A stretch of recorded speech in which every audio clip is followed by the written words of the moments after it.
am not wearing pants.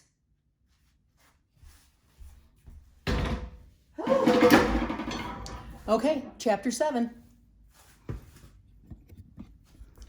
Hope everyone's doing okay. Excuse my house of squalor. Okay, so the good news with this chapter is it is very non-theoretical, I guess. It's very objective. There's a lot of definitions. It's very vocabulary driven. So I think it's going to be a little easier for a lot of you. At least you don't have to picture ribosomes doing things and replication cycles. So basically what this chapter covers, and of course it's incredibly timely, is how to murder microorganisms. The couple chapters that we've gone through before, for example, chapter 6 was, how does bacteria reproduce? Last chapter was how do viruses replicate? Well, now, the gloves are off and we're going to talk about how to destroy them, especially the ones that are pathogens. So when we control microorganisms, whether it's in our own environment or especially as relating to you guys, the clinical environment, there's a bunch of terms that I want you to understand. And actually this is good because I'm sure you're hearing a lot of these, in the news right now. And I think what you'll find is there's a lot of confusion and people tend to use for example, disinfection and antisepsis as the same thing, and they're not. Okay, so sterilization is when you want to take something, whether it's a liquid or it's on a surface or a surgical tool, and you want to get rid of every single microbe that's on there. And so we refer to this as basically trying to have the destruction of all microbial life. And also viruses and prions, even though they're not alive. I put excluding prions in here because as we learned in our last chapter, a lot of general sterilization techniques like using an autoclave don't work with prions. So that's the definition of that. But you want to get rid of bacteria, you want to inactivate viruses, get rid of any cysts or spores or protozoans, anything else that's in there. That's what sterilization is. And normally that's, putting something in an autoclave. It's doing something that's pretty extreme to be able to do that. What is much more commonly done, both in your regular lives and also in your healthcare lives, are the processes of disinfection and antisepsis. So disinfection is where, you want to kill and inactivate most microbial life and lower the numbers of pathogens on inanimate surfaces. So when you think of using disinfecting wipes to wipe down a countertop, or using a disinfectant in a patient's room to wipe down bed rails, whatever surfaces are there, that's disinfection. This is also what you do when you clean your kitchen, when you clean your bathroom. Antisepsis has the same goal, but it's on living tissue. Okay, so that's the big difference I want you to understand. Disinfection is on inanimate surfaces or inanimate objects. Antisepsis is on living tissue. Okay, so you wouldn't use a Clorox wipe on someone's skin. Unfortunately, some people are probably doing that, which they shouldn't be, but antiseptics are chemicals that are used for antisepsis, and they tend to be less caustic than disinfectants. So, for example, bleach is a disinfectant. You're not going to pour bleach on, human skin or any type of living tissue. But they both have the same goals. They're not going to be able to get, rid of some things like endospores, cysts, because those tend to have really hard outer coats, and you really have to blast them with an autoclave to get rid of them completely. Okay, decontamination is kind of a general term. So this is basically, we're either going to use an antiseptic or we're going to use a disinfectant, but it's also taking into account that you're using physical scrubbing, which is important. When you've been talking about or hearing lots about hand washing guidelines, and probably a lot of you have been through the, intro to nursing where you've gone over, how to wash your hands in the clinical environment. Well, you don't just dump soap on your hands and let it sit there, right? It's the mechanics of scrubbing your hands, trying to get under the nail beds. So when we combine those two, that's what we refer to as decontamination. So the relative resistance of microbial forms differs. So what we are targeting are microorganisms that can cause infection, or if we're talking about, food and beverages, cause those to spoil, that are constantly present in the external environment. So normally we're talking about bacteria, fungi, viruses, things like that. Okay, so here are the ones that we would need to be controlled. Probably the most, the top two would certainly be bacteria and viruses. So when we talk about bacteria, we can talk about destroying vegetative cells. Now, vegetative does not have anything to do with vegetables, okay? Vegetative just simply means bacterial cells that are going about their daily business and they have normal bacterial structure.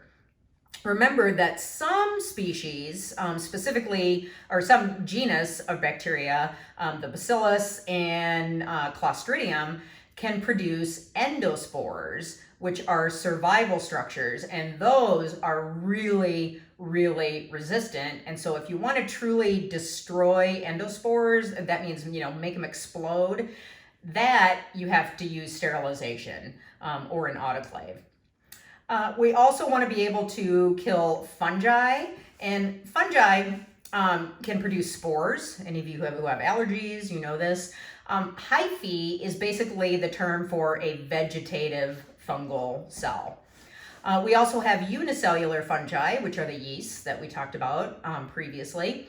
Okay, protozoans, whether it's amoeba or paramecium that are pathogenic. And remember, these guys too, a lot of them can produce cysts, which is a survival structure, basically, like an endospore is to bacteria.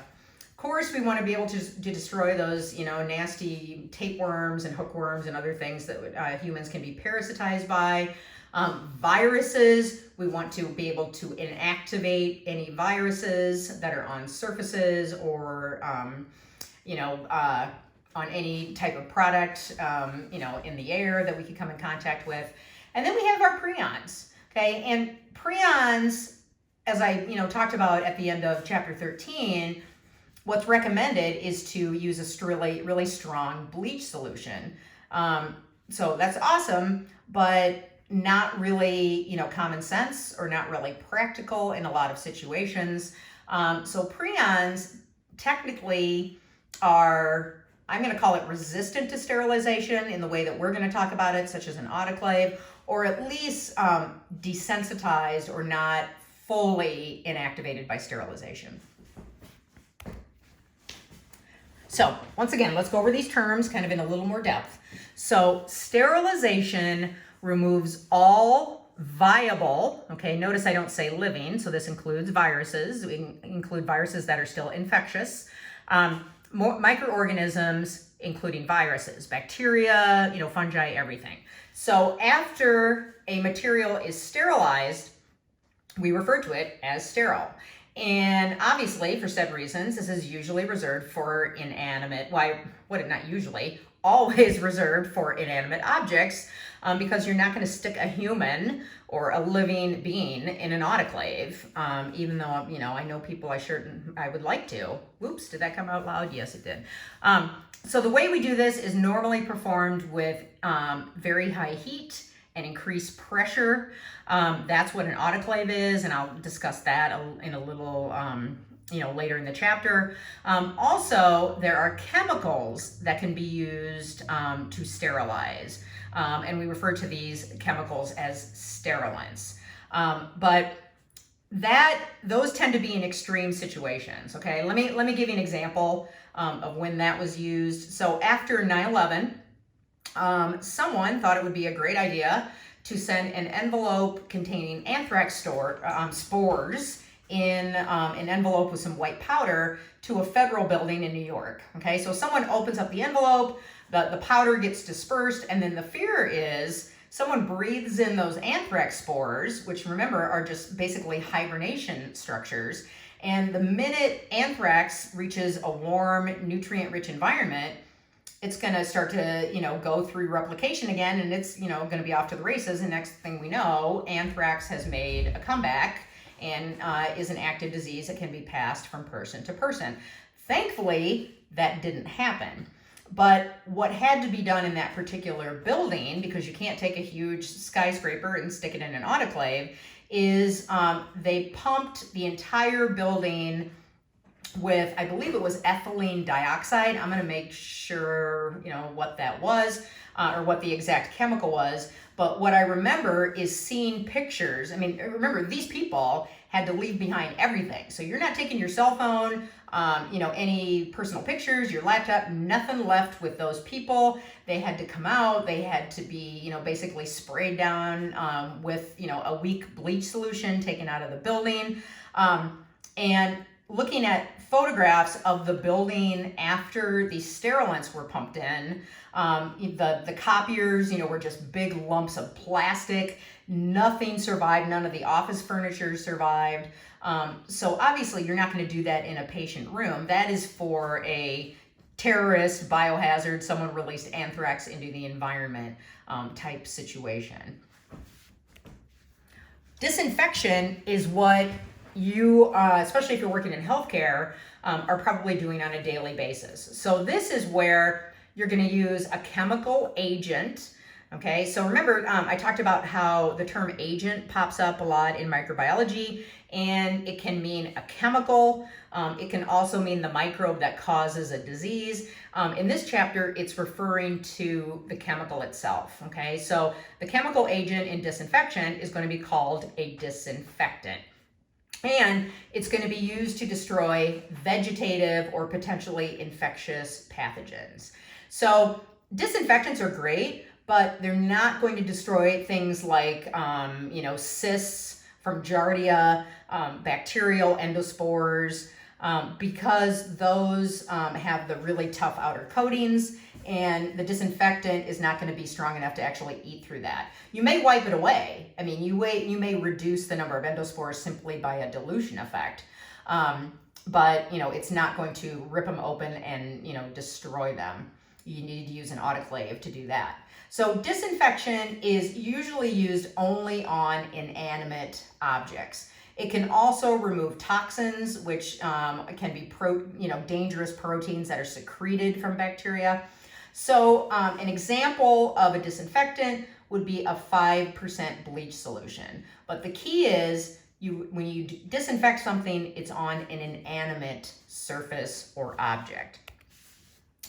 Antisepsis is the same goal. Okay, you're trying to get rid of or lower the number of vegetative pathogens, but you're doing it on living tissue. And so the chemicals that you use, can't be, as caustic as disinfectants. So bleach is a disinfectant. You may, if you use mouthwash, a lot of mouthwashes are antiseptic, okay? You're not gonna, use bleach for a mouthwash, or good Lord, hopefully you're not going to. I also wanna point out, simply because the word septic is in here, or sepsis, I wanna point out the difference between two terms, because they literally mean the exact opposite. So starting on the bottom term, asepsis is a good thing. Asepsis is something that you always want to follow throughout your career. So it's any practice that prevents the entry of infectious agents into sterile tissues, whether it's your own, your coworkers, or your patients. So wearing gloves, wearing the proper personal protective equipment, following hand washing guidelines. Those are all examples of asepsis. So asepsis is a good thing. Sepsis is a really bad thing. So sepsis, and I'm sure you've heard of, you probably had patients that have been septic. So being in sepsis, is that always a fatal condition? No. A person can be septic and be treated and come back from it. But you do see it when a person is, reaching the end of their life simply because, their organs start to shut down and they become septic.